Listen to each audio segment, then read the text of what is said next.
Hi, everyone, and welcome to another episode of Dialogues from the President's Corner featuring Dr. Zarda, President of Greensboro College, as well as our special guest today, Julie Schatz, Assistant Vice President for Alumni Affairs. How are you both doing today? Very good. Thank you. Doing well. Beautiful fall week on campus. It's good to see. Oh, yeah, definitely. Today, as we're in the final full month of the semester, though it's kind of full because of the Thanksgiving holiday, we wanted to speak with a familiar face here at GC, Julie Schatz, who transitioned over the summer from admissions to institutional advancement. And that deals with alumni relations. So, Dr. Zarda, just to give an overview, do you want to talk about the importance of the college and alumni staying connected following graduation? Happy to, Matthew. And at any institution, no matter how large or small, the alumni are important because they are the ones who purchased the experience from the college. But at a small private college, alumni are that much more important than they are elsewhere. And some of that can be reflected by the percentage of alumni who give back to their alma mater. Some people are surprised when they find out some of the large public institutions 2 or 3% of alumni give. And our goal will always be 15 to 20% at Greensboro College. I also, having myself attended a small private liberal arts college, when I was in school, I didn't realize how many of the alumni were helping me go to college and help with my experience, whether it be through their donations for scholarships or just activities on campus or mentoring people. So for a small private college, alumni are very important. That's very interesting because I attended a public college. I didn't know that was the figures in terms of like alumni donations. That's very interesting. My last employer, I have mentioned, so people know I worked at George Mason University, which is a very large public institution. Alumni giving is about 1.5 to 2% per year. So, Julie, I mean, you've been in admissions from all your career at GC, and then over the summer, you transitioned to institutional advancement. Do you want to talk about that transition, I guess, and also some of the big differences you noticed between the two areas? Sure. One of the biggest transitions that I noticed is that I thought, wow, I'm going to the second floor main building. I'm going to be in the advancement section and near the president's office. I will not see anybody. I actually see more faculty, staff, and students on a daily basis than I did when I was admissions. Of course, in admissions, you're seeing prospective students and families, but I love the fact that it is still such a busy place and I get to see even more people on a daily basis. Thinking about, the differences, it's really the same thing, just a different place and a different story. And what I mean by that is that, in advancement and in admissions, you are selling the college. You are basically trying to get money from people. So it's probably going to be a little easier to get some donations from alumni than trying to get $100,000 from a family to support a student to come to Greensboro College. I really enjoy the fact that, it's still going to be very the same. It's going to be building on your relationships with the alumni, getting their stories out, telling the story about Greensboro College. So in so many ways, admissions has prepared me for this position for 30 years. I really like the word you kept using, story. I mean, because it is a story, it's just from different perspectives. I would say that. Exactly. And homecoming was just a few weeks ago. Do you both want to talk a little bit about the highlights from that day? Yeah, Matthew, I will do part of it, but then I want Julie to really answer most of the question. We had a highly unusual and wonderful thing happen at our homecoming this year. As always, there are the various different classes that are celebrating their 5th, 10th, 25th, 50th anniversaries and reunions. And the class of 1973, so this was their 50th reunion, has in their class a woman who is arguably among the most successful alums we have ever had in corporate business world. She is a longtime member of our board of trustees, Lynn Lane.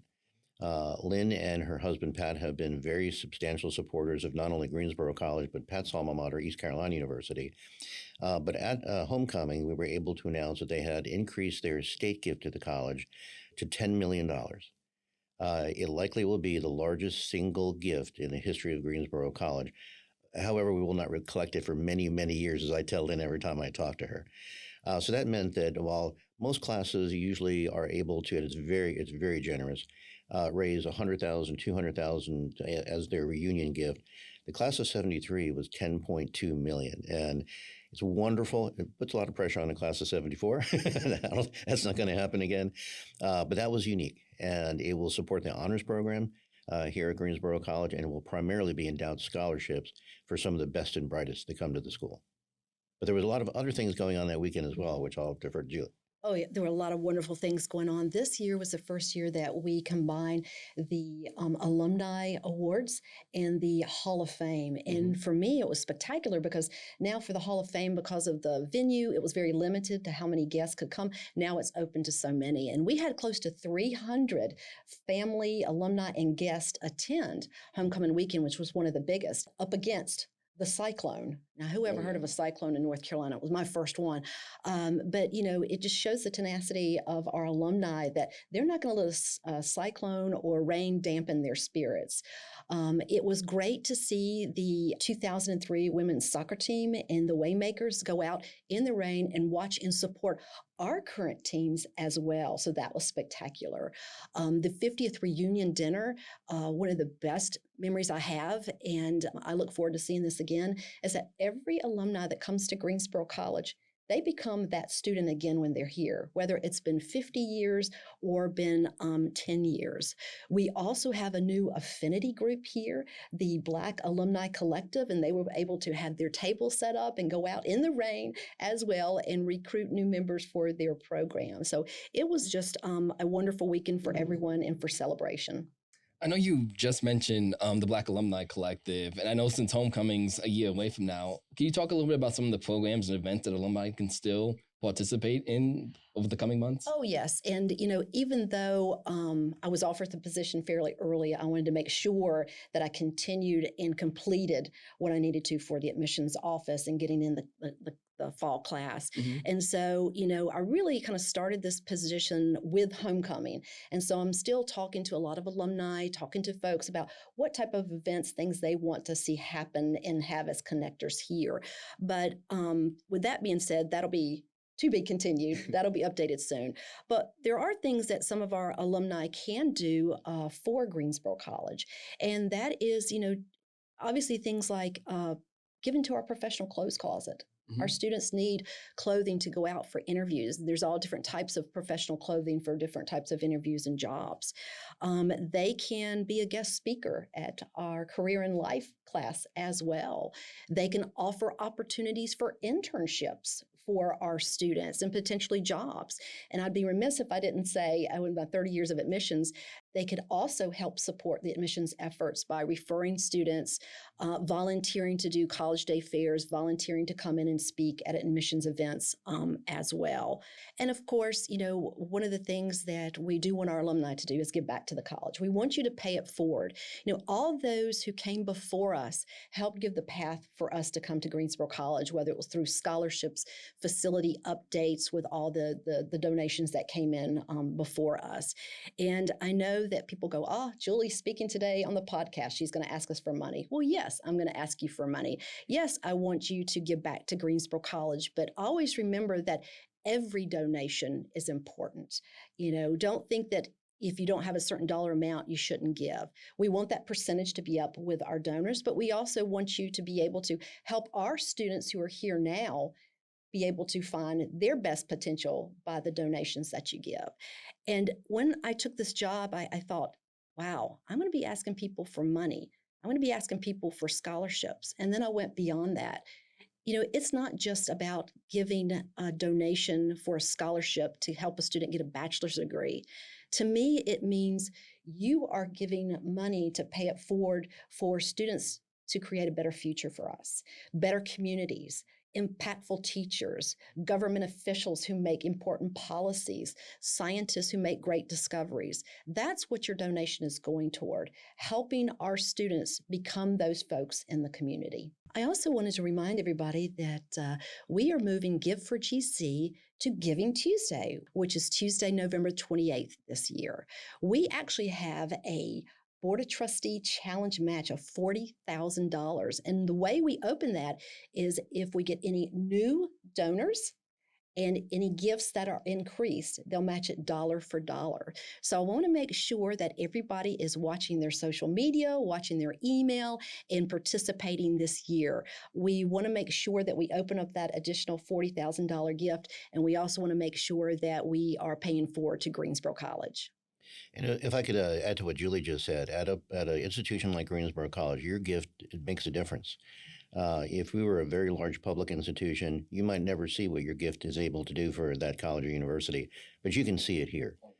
So every dollar counts. I happen to be on the reunion committee at my own alma mater, which is a small private liberal arts college, and we're really stressing that every dollar really makes a difference at Greensboro College. I know Dr. Zarda, during like the last Board of Trustees meeting, you highlighted the service of Julie, who's done a lot of work in admissions and is doing a lot of work right now in institutional advancement, as well as her colleague, Andrea Humble, who, like Julie, transitioned from admissions to another department on campus. Do you want to talk about the award they received? Happy to, because it was a very special day. Greensboro College is very good at awards. We are. There are 5 teaching awards that are given every year. Faculty, when they retire, may qualify for emeritized status. An award named after Jean Loico's mother, Anne, who Jean just retired after many years here, is for staff every year. There's the Athletic Hall of Fame that Julie already mentioned. Some of our athletes are Players of the Week. So we do quite a bit of that. But in the marketplace, there's a relatively new type of award that's come out that I have adopted for the college. And it's the Presidential ABCD Award, which stands for Above and Beyond the Call of Duty. And this is not something you're nominated for. This is no process. There's no voting. The president decides. The very first was about a year ago, award to Susan Barringer, who had worked in the president's office as executive assistant to the president and clerk to the board for over a decade. And I saw things that Susan dealt with that nobody else could see.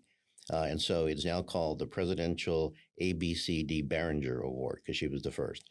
And I was very pleased to be able to award at the board meeting, at the annual board meeting a few weeks ago, the Barringer Award to both Julie and to Andrea for a combined 60 years of service to Greensboro College in admissions, with many, many more to come.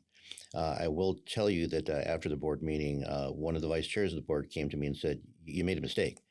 I said, "What do you mean?" Of course, I make many mistakes. What do you mean? And he said, "There's no way those two have served 60 years already." I said, "Yeah, they have. They have. Well deserved." And again, that does not mean this is not an emeritus award. It doesn't mean that they're retiring at all. They'll still be with us for a while. And I know we talked about this a little bit, Julie, and it's not on the script, but I would like you to think about how many students you interviewed and admitted over your 30 years in admission. Wow. Didn't know there was going to be a pop quiz. It's funny you asked that question, because recently, a couple of years ago, I was at a conference and I heard the speaker say, "Hey, think of key things or fun facts about you that you could say in a speech that people would remember." And so I thought, hey, let's play around with how many applications I've reviewed, how many people I've potentially accepted, and how many campus tours. So the math hurt my head. I could not get an exact number, but it is an estimated over 20,000 applications read. Yes, read. I look at every application. I read it word for word, page for page. About 12,000 undergraduates accepted. That does include the master's, post-bac, licensure programs, and a good estimation of just admissions campus tours, not those other special tours, of about 1,600. So probably 2,000 campus tours. And yes, most of those, as people know, Julie Schatz, were in high heels. Yes. I mean, even as a student, you know this campus backwards, forwards, every spot, every location. Yes. And every day I find new discoveries. Matthew and I were walking over here to the podcast, and we walked outside and we saw the trees and we saw the leaves falling. And every day I see beauty in this college that I've never seen before. It's been my life, my whole adult life. In the alumni and my faculty and staff and the students are my family. So it is a very special place. I'm very lucky to be able to come to this type of environment every day. Well, we're very lucky to have you today, Julie. And thank you again, Dr. Zarda, for joining us. Thank you all for watching. We hope you liked it. And be sure to like, comment, and subscribe. Thank you.